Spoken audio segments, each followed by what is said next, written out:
maghanda kayo. So, bahagi yun ng pagkilos na lagi na natin binibigyan ng pansin, no? Sa paanyaya ng ating Panginoong Jesucristo.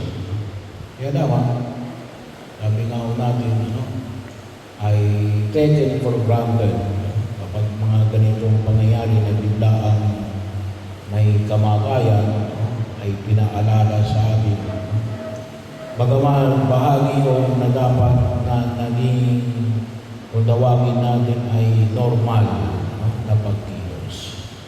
Kaya paano pa kayong paghahanda?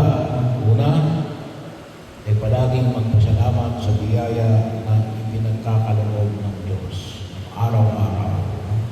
Magpasalamat tayo at tayo binibigyan pa ng buhay. At ang bawat buhay na ipinagkaloob ng Diyos sa atin ay isang biyaya na Kanyang patuloy na ipinahayag sa bawat isa sa atin.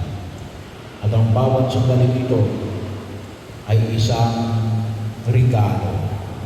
Kaya everyday, magpasalamat tayo, lalong-lalo ng kapag pag-araw ng linggo.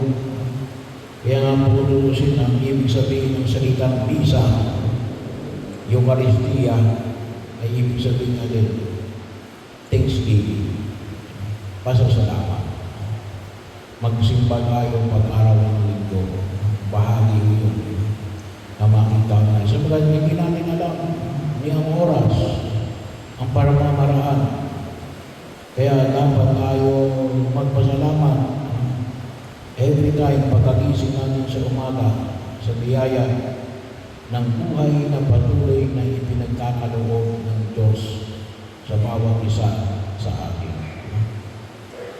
Pangalawa, ay isang mahalagang aspeto ng ating pagkilos bilang mga mananampalataya, Kristiyanong Katoliko, yung makatulong tayo na makinabang